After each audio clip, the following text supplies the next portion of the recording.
Well, hello, everyone. It's great to have so many of you joining us for the second installment of our 2023 Partnering for Success webinar series. I'm Maisha Batiste, Assistant Director of Communications here at Education Commission of the States. And if you're joining us for the first time, Partnering for Success is designed to provide you, our commissioners, with opportunities for connection with peers, researchers, and innovators who are providing solutions to some of today's most pressing education policy issues.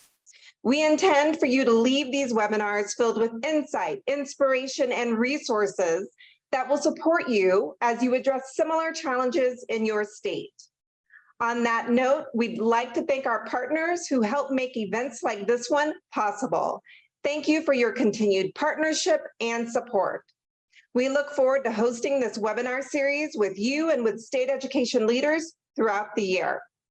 And we are especially pleased to partner and collaborate with the National Governors Association for today's important conversation. Before we begin, we'd like to encourage you all to place your questions in the chat for the Q&A portion of today's session. Siri, the virtual platform is all yours. Thanks, Maisha, and hello, everyone. My name is Siri Smiley. I'm a Senior Policy Director here at Education Commission of the States. I'm so excited to join our team at ECS and our partner, the National Governors Association, to highlight and learn about governors' top education priorities for 2023. Across the nation, governors' proposed solutions and notable successes span the education continuum from early care through post-secondary and the workforce. And our conversation today will display the variety of approaches that states are taking to address their challenges, highlighting proposals and strategies that have helped to overcome those challenges. To start us off, it's my pleasure to introduce Seth Gerson, who's Program Director for the National Governors Association Center for Best Practices, where he leads the K-12 education program. Take it away, Seth.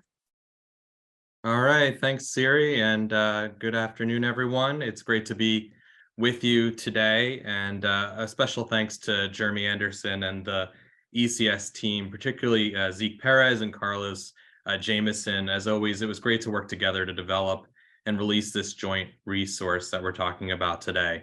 Just a little about the National Governors Association. Our membership are the governors in all 50 states and 5 territories, and we support governors primarily by providing them with a bipartisan safe space, a safe forum for them to connect with each other, to exchange ideas, to share promising practices. It's an opportunity for them to share what's working and what's not across party and state lines. And there's a spirit of bipartisanship that infuses all of our work, and that really starts with our leadership, which is always a current Republican governor and a current Democratic governor. Right now, our chair is Governor Phil Murphy of New Jersey, and our vice chair is Governor Spencer Cox of Utah. And we have an executive committee that is evenly represented by Democratic and Republican governors as part of our executive committee, and so overseeing all of our efforts across NGA. Now, I thought the best place to start for this conversation would be just with a little background on State of the State addresses themselves. To everything, there is a season, and we've just about wrapped up the annual season of State of the State addresses. So why a State of the State address? Well, first of all, 50 state constitutions mandate that a governor give an annual or regular report to their state legislature, and it usually comes in the form of an address that reflects on the condition of the state and then outlines the governor's plans and priorities for the upcoming legislative session. It's an update, it's a marker, it's a blueprint, it's a look back and a look forward, a reflection and a restart. It's a celebration of past successes and a springboard for new initiatives. In addition to the constitutional mandate, the State of the State address provides a unique annual opportunity for a governor to use a critical combination of policy levers and powers. First, the bully pulpit. They can use their address to build and raise awareness, shape the state dialogue and discourse, and detail an overarching vision, agenda, and a set of goals that they're looking to achieve for the legislative session. Second, there's that convening power. In this case, the legislators that they'll need to make progress on their priorities are right in the audience in front of them. Not to mention, given social media these days, the address has a larger audience that they're speaking to, right? The local leaders, the parents, the families, the business leaders, educators that they'll need to build and anchor their efforts across the state. And finally, budgetary authority. So providing a preview or overview of how they propose to invest state dollars over the next year to fund their priorities. Now, there's a few contextual factors that I want to highlight before Zeke, Carlos, and I dive a little bit deeper into specific education policy focus areas overall, and then within the State of the State addresses. First, it's noteworthy that the most recent election cycle this past November included 36 gubernatorial elections. That's the most in 4 years. We have 9 new governors. 28 governors were up for re-election, and 27 of those 28 won their re-election. So this bears on addresses because where a governor stands in the life cycle of their term generally impacts their focus for the State of the State. For new governors giving their first State of the State addresses, I can't say it better than a former governor once said, they're looking to translate the poetry of the campaign into the prose of governing. For governors beginning their second term, it's marking what they've been able to achieve in the first term, the progress made, while re-energizing their agenda and building momentum for accomplishing their second term goals. For governors giving their last State of the State, it's celebrating accomplishments while seeking to extend their legacy during this one last session. Second, it's critical to view a governor's address through a prism of each state's unique education governance structure. State legislatures, state boards of education, and state education chiefs are all critical partners in whether a governor is able to move their agenda forward. To that point, it's important to keep in mind that right now, 40 of 50 states have so-called political trifectas, where the governor and both houses of the legislature are from the same party. Only 2 states nationwide, Pennsylvania and Virginia, have split legislatures. So other than 2020, when it was just Minnesota, that's the lowest number of split legislatures since 1914.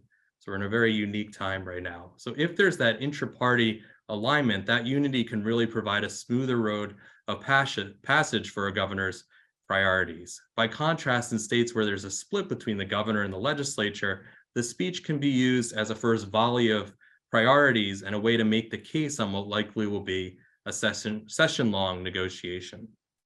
And then there's state education chiefs, many appointed by the governor, some separately elected, and some appointed by a state board that may or may not be aligned with the governor.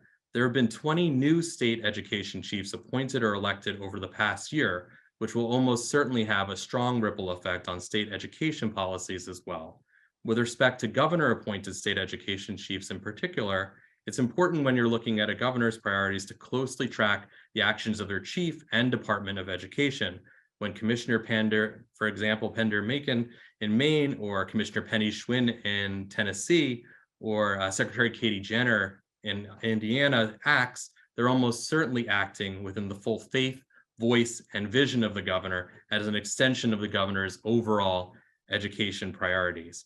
Finally, I think it's worth noting that all governors spoke about education as a priority in some way in their State of the States. We've had the question over the years, where are the education governors of today? The Governor Hunt of North Carolina, the Governor Richard Riley of South Carolina, the Governor Lamar Alexander of Tennessee, or Governor Kane of New Jersey, that all stood out as titans of education in the 1980s and 1990s, and they were.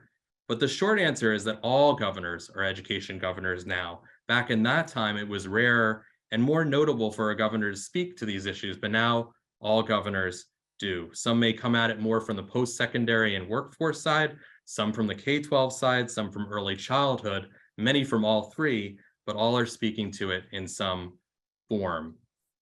Now, moving to governors' overall focus areas, I point to 3 big K-12 areas that governors are primarily focused on right now, and not surprisingly, you'll hear a lot of overlap and alignment with areas that governors covered in their State of the States. First, academic recovery and support. Governors are continuing to focus on accelerated learning programs to address students' disrupted learning and lost instructional time during the pandemic. We know this is going to be a multi-year issue, and governors are tackling this challenge by investing in intensive tutoring programs, leveraging after-school and summer learning and enrichment programs, and boosting math and literacy supports. Second, governors are looking at student support not only from an academic lens, but also holistically by addressing students' mental health and well-being, given the increased fear, anxiety, and stress that was brought on by the pandemic. This priority area very much intersects with Governor Murphy's NGA Chairs initiative this year on strengthening youth mental health. Each NGA chair gets a selected initiative that they can engage and convene governors on from across the country. And this year, Governor Murphy has chosen to focus on youth mental health, giving some of the devastating statistics that we've seen in this area, many of which predate the pandemic, and as Governor Murphy has said, has been supercharged by it.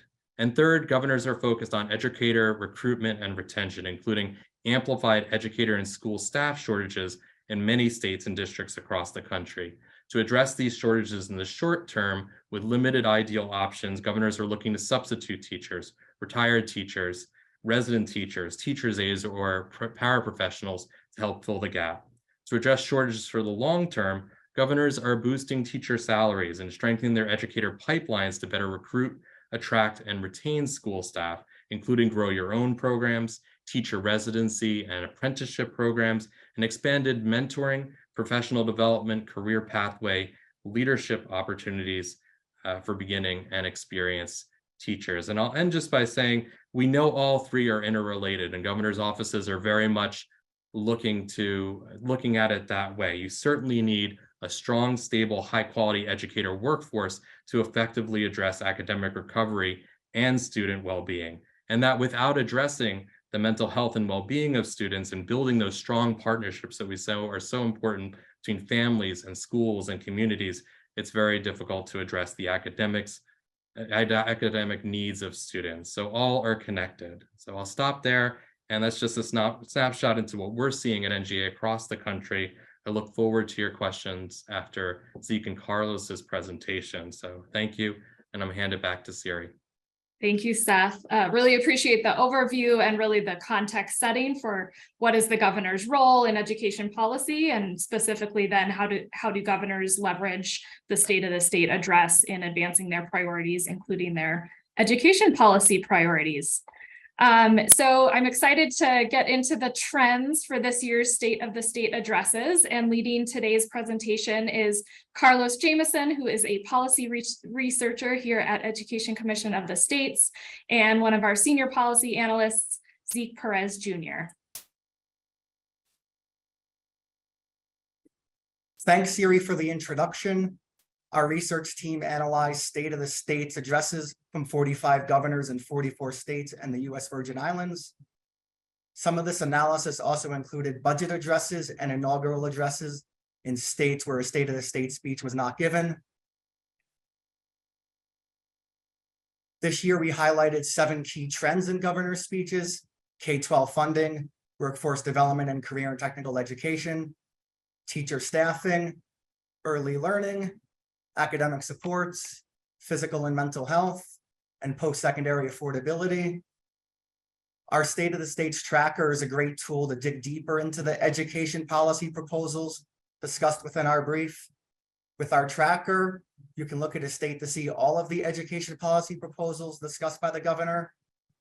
It can also be used to see all the states that discuss these 7 trending topics, along with the dozens of other topics we track.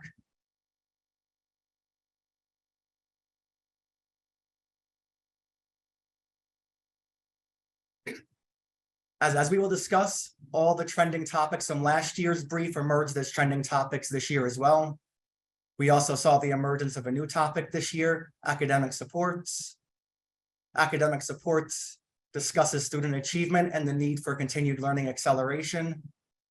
This topic is similar to a prior top trend during the COVID-19 pandemic, interrupted instruction. The distinction is that most governors this year did not discuss COVID-19 during their speeches. The release of state and national level standardized testing data may have caused this topic to reemerge as important for governors. K-12 funding has appeared as a trending topic in every year we've published our State of the States report. This year, at least 35 governors discussed K-12 funding. These references typically highlighted increased investments in the K-12 education system, along with proposals to continue the trend of calling for increased funding for secondary education. Some governors also discussed making reforms to their funding formulas, often as a way of allocating additional funding to schools, along with increasing per pupil funding allocations for specific student populations, such as students with IEPs and English learners. Illinois Governor J.B. Pritzker proposed increasing K-12 funding by $506 million, including an additional $350 million in education-based and evidence-based funding. Governor Pritzker also highlighted the implementation of evidence-based funding and discussed the decrease in local education agencies that are not funded at least 60% adequacy levels. New Hampshire Governor Chris Sununu touted an increase in funding for schools by $200 million over the next 2 years, with a total increase of $1 billion in additional funding over 10 years. He also proposed rebuilding and simplifying the state's funding formula to increase state aid to education. These examples highlight the various ways that governors discussed K-12 funding and their intentions to allocate more funding for K-12 education. At least 34 governors highlighted the importance of career and technical education and workforce development strategies. Governors typically highlighted investments in apprenticeships and enhanced opportunities for work-based learning for students. Governors also proposed maintaining and increasing investments in these programs. Governors also view CTE and workforce development as a tool to increase recruitment for state-specific workforce needs, such as healthcare, STEM, and teachers. Kentucky Governor Andy Beshear highlighted a $245 million investment in the last 2 budgets to renovate and rebuild career and technical education centers in high schools across the state. Also, Nebraska Governor Jim Pillen proposed $10 million in his budget to help recruit and train students in high needs jobs such as teachers, nurses, and veterinarians. These examples highlight the emphasis that governors have placed on CTE and workforce development as a key strategy to meet the present and future workforce needs of their states. And now I will turn it over to Zeke, and he will discuss our next 3 trends. Awesome. Thank you, Carlos. And hello to everyone. Thank you for joining us today. It's great to have you. Also, while I have a minute, a big thank you to the National Governors Association, to our comms team and design team who made the brief look amazing this year, all the research staff and everyone who puts in a lot of work into this project and getting it up on the website, into the brief, and into this webinar. I appreciate all of that. So next up is teacher staffing. Teacher-related topics have been a top issue and are tracking every year except for 2021. And governors have covered a range of teaching issues over the years, including teacher quality and teacher licensure. But as in many years, as is the case this year, teacher pay and teacher recruitment and retention have been the focus. At least 29 governors focused on teacher staffing through increased compensation and through recruitment and retention efforts. In 2023, governors have generally approached the issue with more specificity than in previous years, with more addresses including specific dollar amounts or percentage increases for teacher salaries and bonuses. First up, one example of that is Georgia Governor Brian Kemp, who celebrated various state efforts related to teacher pay, noting an increase of $5,000 in teacher salary during his administration and proposing an additional $2,000 increase this year. He celebrated Georgia as a regional leader in teacher salary. In addition to his focus on salary, he noticed how state teacher certification grants will increase the number of teachers by 5,000. States have approached their teacher shortages with a focus on attracting a variety of individuals into the field, including efforts to keep individuals in state to join the teacher workforce or increasing support for former teachers. Wisconsin Governor Tony Evers highlighted efforts to get experienced educators back into the workforce by making it easier for districts to hire retired teachers and staff. He also proposed investing over $20 million into teacher recruitment, development, and retainment efforts, with $10 million of that aimed specifically at local homegrown educators. Next up is early learning, which was mentioned by 28 governors in 27 states in the US Virgin Islands, which put it back in our top trending issues for the first time since 2020. Governors discussed approaches across the early learning spectrum with an emphasis on childcare access and preschool opportunities. First up, Missouri Governor Mike Parson proposed an investment of $56 million to begin expanding pre-K options to children from low-income backgrounds, noting that this expansion will result in giving 50% of families with pre-K students the ability to enroll their children in expanded programs through their local district or charter school at no cost to them. New York, like a number of other states this year, placed a large focus on childcare opportunities for families. So Governor Hochul highlighted the need for affordable childcare options and budgeted $7 billion for affordable childcare over the next 4 years. The governor also proposed a plan for streamlining and centralizing the state's childcare application process. These examples are pretty representative of what we've seen across states with efforts to get a wider selection of the P3 population into the pre-K or childcare programs and opportunities in their states. Next up is academic supports. So in previous years, we've examined efforts to boost academic performance in response to interrupted instruction. As Carlos mentioned earlier, governors in previous years often explicitly tied interrupted instruction with the COVID-19 pandemic and with federal funds to address the impact of the pandemic on students. In 2023, however, efforts tended to be a little bit more subject-specific, focusing on state goals in certain areas. So we noted targeted efforts to provide ongoing and focused responses to interrupted instruction, as at least 22 governors discussed academic supports for student learning, with specific strategies around reading and literacy, curriculum, and student achievement. Some addresses celebrated advances in certain subjects while noting that there is still work to be done in helping students grow. Delaware Governor John Carney noted that the state's most vulnerable students are being left behind in achievement and stated a goal that all students should be proficient in math by middle school, as well as a goal that all students should be reading at grade level by the 3rd grade. In Tennessee, Governor Bill Lee stressed the importance of reading at grade level and the impact of 3rd grade reading on a student's overall academic success. To address the need for growth in that area, he promoted summer camps, tutoring opportunities, and other literacy programs as pathways to reading improvement. And with that, I'll send it back to Carlos for the final trends. Thank you, Zeke. At least 21 governors emphasized efforts around physical and mental health for students and staff. These efforts typically focused on the importance of improving students' mental health. Several governors addressed other health priorities such as student health supports and expanding access to free school meals. Arizona Governor Katie Hobbs has prioritized the hiring of social workers and counselors to address students' mental health needs. Other governors also highlighted the importance of hiring additional mental health professionals, along with their acknowledgement of students' mental health as an important issue to address.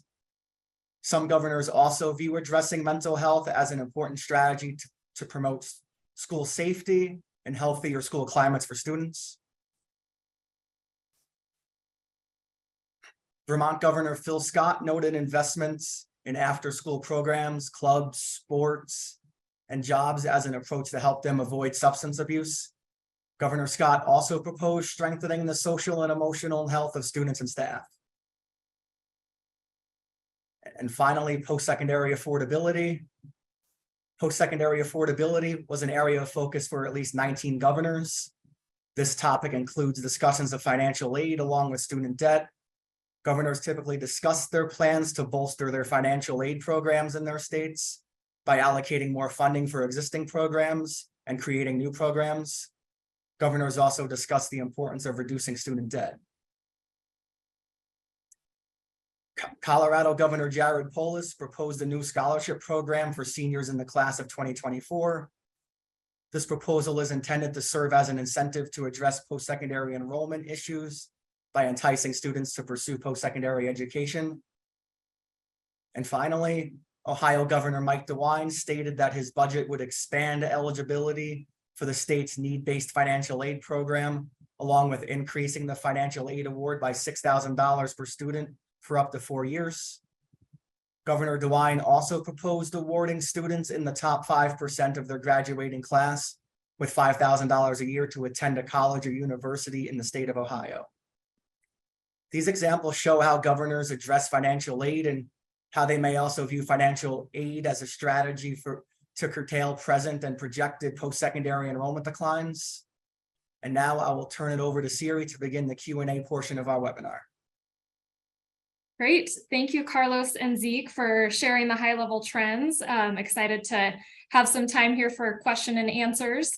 And thanks to all of those who submitted questions via the pre-survey, as well as the questions that have come in live already. Please keep them coming, and we'll try to get to as many as we can on the line today. If we can't get to everything, if you leave your contact info, we can also follow up after the webinar today. So first up, I want to start with a couple of questions that we got from the pre-survey. And Seth, I'm going to hand this first one to you, just given Governor Murphy's NGA Chair initiative. Students, we know, spend 80% of their year outside of the school day. So thinking about after school and summer. How are governors prioritizing partnerships with after school and summer programs to support students' academic, social, and mental health needs across the full day and full year? Well, thanks, Siri, and it's a great question. And I think, within the question is exactly how governors are really looking at how do you leverage these after school and summer learning opportunities to not only address academic supports, but also holistic needs of students during this time. We've seen a real big increase in investment in summer learning, after school learning programs. I think it was mentioned a few slides ago, but you had Governor Scott in multiple years from Vermont provide about $9 million for a small state in continuing summer learning, in particular programs, after school programs. And looking at it, he makes this announcement, and you have to think about the governor's levers here, not just the budgetary authority, but in the announcements they're making and the ripple effect that has on districts and school leaders, seeing that the governor is prioritizing this, talking about it in the academic way, but then also in the holistic needs that need to be addressed. And I think early in the pandemic, you certainly saw a lot more weight given to the holistic needs of students, right? They were just coming back into being with their peers, being with educators again, being in a school setting or in a setting that was with other individuals. And so a lot more on the holistic needs, making sure they were re-engaged, make sure that communication was happening so they were ready as they were going back into either a hybrid or in-person learning. But still, that focus on both and treating summer and after school as a different experience, one where you can get some academic supports, tutoring, and otherwise it can be a place where that can happen, but also that we recognize that it has to be this facilitated partnerships with camps and community organization and the after school programs, the sports programs, to make sure you're engaging students during this time. I'll also mention one that came out last week that was very interesting. So Governor Polis, looking at the NAEP scores, and I'm sure so many of the folks on the line have seen those NAEP scores down, across nationwide, but math scores in particular in Colorado was something that they wanted to focus on. So using your after school and summer programs to provide some math supports, $25 million to provide some math supports, and a number of different approaches and strategies for doing so over the next number of years. But again, these sort of investments that are being made in both too. Governor Walz putting $13 million of Minnesota in after school and $13 million in summer. And so looking at both avenues is, again, a way to facilitate those strong partnerships, as the question presupposes, that need to happen with schools and your community-based organizations to make this work happen. Great. Yeah, thanks, Seth. I think, again, highlighting that partnership aspect, particularly when we're talking about out of school time, is important. So thanks for the person who posed that question for framing it that way. We also got a question on the pre-survey, and I'm seeing it pop up already in the Q&A around school choice, which didn't make it into the top trends from governor's addresses, but there's certainly a lot of state activity on that topic, including expanding education savings accounts and voucher programs. I'm curious, Carlos, maybe if you want to take a first stab at what were governors saying on this topic, and then others can weigh in as well. Thank you, Siri. So governors took several approaches in their discussions of school choice. Some governors were talking about school choice in the vein of parental choice and giving parents and allowing parents to have more options for their child's education. Some governors were a little more specific about those choice options, including education savings accounts, vouchers, and charter schools.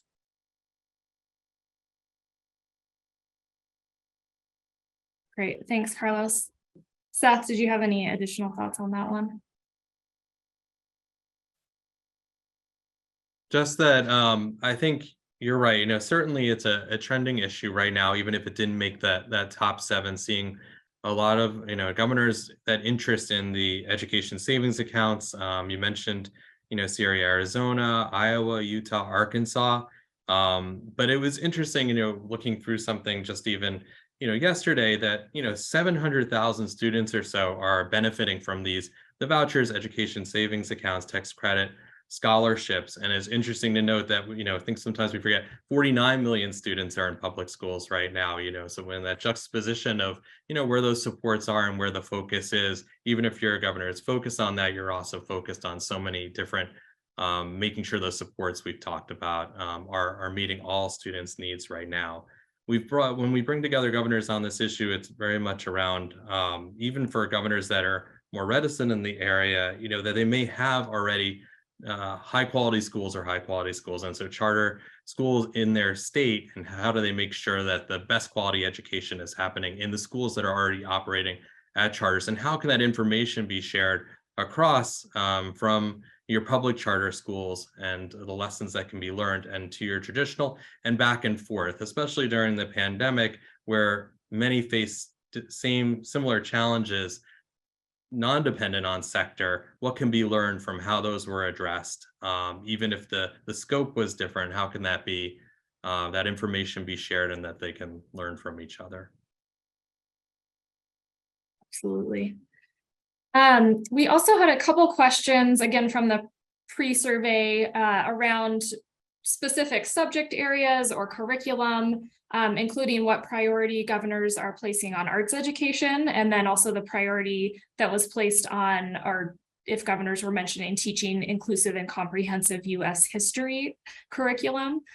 Zeke, I'm wondering if you can take a stab at this, speaking to those areas, but then also generally, were there any specific curriculum priorities that popped up for governors this year? Yeah, absolutely. And I think I'll start generally and then look at some of those specifics. But generally, this year we saw, I'd say, very few relatively curriculum mentions. I think we had 7 or 8 states dive into curriculum as a piece of their address.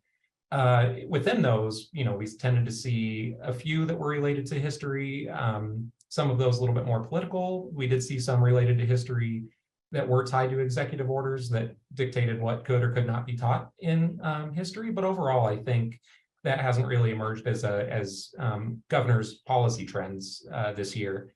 We did see more specific curriculum mentions related to things like financial literacy or computer science education, but even those were a little bit fewer and farther between. And then finally, for arts, I know I saw a few arts questions in the chat there too. Unfortunately, we didn't see any mentions of arts by governors this year. I took a look back at some previous years tracking, and in previous years, we had seen governors mention the arts, just didn't happen this year. That being said, we know that there's still a lot of movement in the area. Our colleagues at the Arts Education Partnership work with ECS, and we'll be releasing ArtScan pretty soon here, and that looks at movement and priorities and policies related to the arts across states. So still a lot of focus on the states, and we know here that arts education makes students well-rounded and improves their academic success and personal success. So, we know that will be a focus for states, but just didn't crop up this year in governors' addresses. Yeah, great.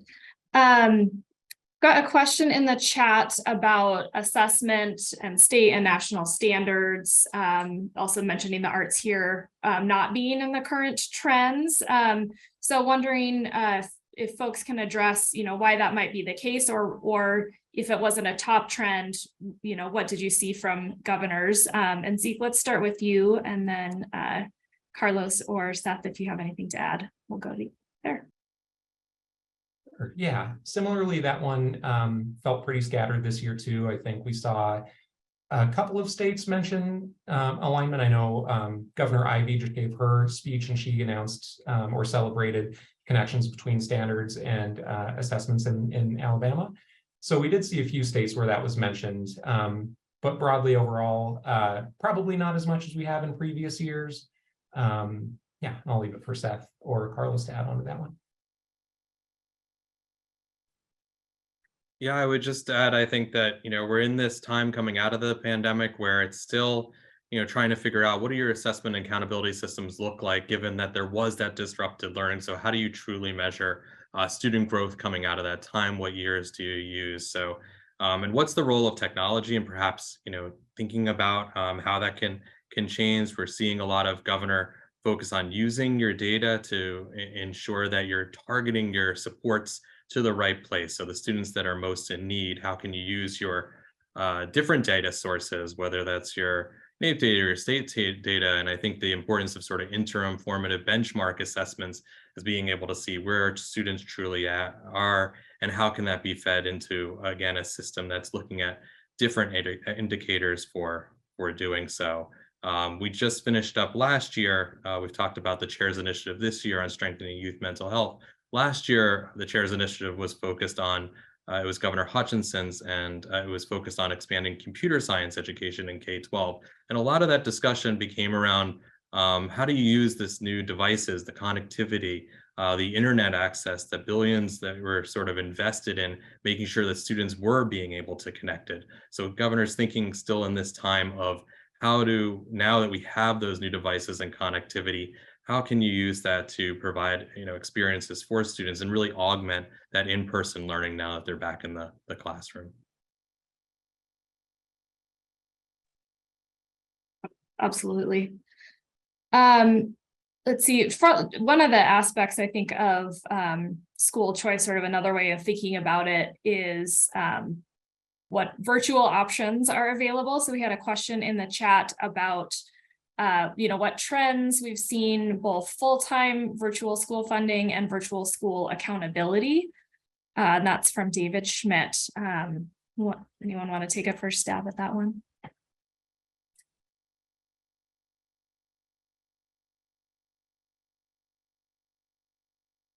I think it just dovetails back with the choice conversation from earlier, looking at what different forms of education right now and how that information can be shared. Certainly, again, if your lodestar is high, we want to ensure high quality schools, non-dependent on sector, whether that's charter schools or private schools or traditional schools, looking at what accountability measures can be in place for making sure that the dollars are spent well, and then again, what kind of information can be shared between those sectors so that you have an incubated sharing of learning across that only makes each of those sectors stronger. So that's I think across the board. And I'll add there more specifically with our State of the States report and our analysis. What governors didn't spend a lot of time talking about virtual school funding and virtual school accountability. School choice did come up, but when school choice was discussed, that was mostly dealing with expanding and creating voucher programs and education savings accounts, along with expanding charter school options. So while virtual schools do fit within that space, those aren't the top. That isn't the top area that governors are specifically addressing when they discussed school choice within their speeches. Absolutely. Yeah, good clarification. Thanks, Carlos. I'm going to jump up to the post-secondary space a little bit. We haven't spent very much time there. We had a question come in before the webinar around funding and whether there was a trend around post-secondary funding. So certainly, Zeke and Carlos, you highlighted the K-12 funding trend. Can you speak a little bit more to what governors were highlighting in terms of post-secondary funding? Yeah, absolutely. Yeah, there was definitely talk around post-secondary funding as well. I think, as we've all seen in different facets of our work, there are a lot of dollars out there to be spent. So post-secondary is not exempt from that. Governors are still working through how to spend some federal dollars, some other dollars, increased investments. So we saw about 13 states mention post-secondary funding. If we would have rolled out some honorable mention categories, I think that would have fallen within there. Just not quite enough to get a full majority and crack the top trending issues, but governors were still talking about it. Pretty wide range of what they covered too. I think from the very broad, they talked about funding higher ed systems or just giving money to institutions for different purposes there. And then some very specific mentions allocating specific dollars or new funding for school facilities or capital improvements at institutions or for very specific programs to do certain types of research. So really covered the spectrum there in the post-secondary space, but yeah, they're also included in the funding conversation this year. Great, thank you, Zeke. Let's see, it looks like we have a question from Jenny Torres about whether governors are mentioning families and caregivers in their priorities, and if so, in what ways? Seth, do you want to take that one to start?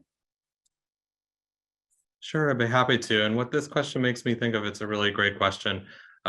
We just finished up a 15-month technical assistance project with 6 governors' offices, 3 Republican, 3 Democratic, and 2 themes really emerged. And one of those was very much parent, family, community, student engagement. Governors really interested on a bipartisan level, engaging in those community conversations with parents and families and communities and students on well-being, to really understand through surveys or focus groups, to understand what parents and families were feeling coming out of the pandemic, and then to be able to bring that back up to the state policy level and in the development and implementation of legislation, make sure that those voices informed the conversations of development and implementation. And then another area we saw that intersects, I think, a little bit is on cross-agency collaboration. So there was so much work that was done between health and human services and education during the pandemic on meeting the health and safety needs of students, that wanting those relationships to continue once they were formed, to really address well-being at the local level. So certainly, it's been a focus of our well-being work in particular, and I see that going forward to be the case.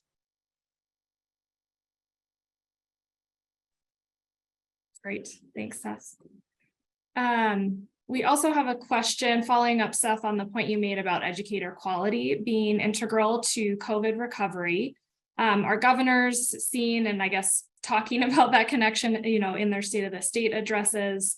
This is from Sarah Pinsky at the National Board. Thank you for your question, Sarah, and for being on. But yeah, curious about how governors are talking about and thinking about educators. Yeah, thanks, Siri. And Sarah, thanks for the question. A lot of focus, as you've probably seen, on pay and raising beginning teacher pay and raising all teachers across the board pay. But there are places where governors focused both on the recruitment side and retention. Not only Tennessee on the apprenticeship side, sort of a newer model in education, but to build on some of the foundational efforts that have been done on Grow Your Own and residency programs and add another level in terms of apprenticeships. You're seeing that interest in Iowa and Alabama and Virginia, in addition to Tennessee, but states across the country, and trying to use that kind of apprenticeship model going forward. And then induction and student teaching, a lot of interest bipartisanly in providing not just small stipends, but to pay for student teachers and their time and going through the program and use it as an incentive. So we've seen initiatives in that area in Kentucky from Governor Beshear. We've seen in Nevada, the new governor Lombardo, has done a number of student teacher stipends just a couple weeks ago, putting $30 million towards that effort, and their Teach Nevada program to try to recruit through scholarships and tuition repayment to try to bring new teachers into the program. And then another one I'll just mention, because it was a couple weeks ago and very comprehensive, is Governor Pritzker. He put around $70 million in Illinois to look at all facets of what I think they call the teacher pipeline grants. So, again, looking at your recruitment, you're looking at your retention, how can you create not only incentives to come into the profession, but also some leadership opportunities, a lot of discretion to districts on how they're going to do that. And I think you have like 800 districts in Illinois. So, there'll be a lot of different ways of going about this, but all with quality efforts focused on both recruitment and retention. Great, thanks, Seth. We are bumping up against time, so we're going to get to one last question. If we didn't get to your question in the chat, we will try to follow up with some additional information via email after the webinar. And thanks again for everyone's engagement and participation. But I want to get to this question about the economic environment and the potential to impact sustaining investments, particularly in academic recovery and mental health support with state funding, other public or private funding, and just see what governors were saying about that. Zeke, do you want to take a first go at that one? I can give it a shot. Yeah. I think we've seen, governors being very mindful of the long-term implications too, and kind of reevaluating the different structures in their state for funding over time, right? So not only addressing the federal funds or new sources of funding that they have gotten, but also thinking about funding formulas or, just different allocations for very specific topic areas. So I think we have kind of seen broad and long-term thoughts behind their economics and their funding as well. Seth, anything to add? Final words? I would just say, definitely thinking about sustainability here, knowing that clip is coming up, of thinking about fiscally how you can guide districts to providing some of these one-time funding pieces that are really critical and important for making an impact, right? So we've talked about on this call, the tutoring, the math and literacy supports. These are all pieces that where we know there are gaps for students right now that can provide that impact. And so as much as really trying to see on the teacher side, on the school staff side, on the student side, how to provide some supports right now, but thinking about which ones will need to be sustained over the long term. Well, thank you for all of those great questions and for participating today. We really appreciate each of you joining us, and a huge applause for Seth Gerson, Carlos Jameson, and Zeke Perez Jr. To our audience, please remember that Education Commission of the States is here to support you in your work. We trust that you're taking away at least one idea from today's webinar that your state can draw from. If you have questions or requests related to today's session, please reach out to policy researcher Carlos Jameson here at ECS. Today's recorded session will be shared in your post-event email. And finally, we'll email you soon with details concerning our next Partnering for Success webinar. Thank you again for today. Enjoy your afternoon.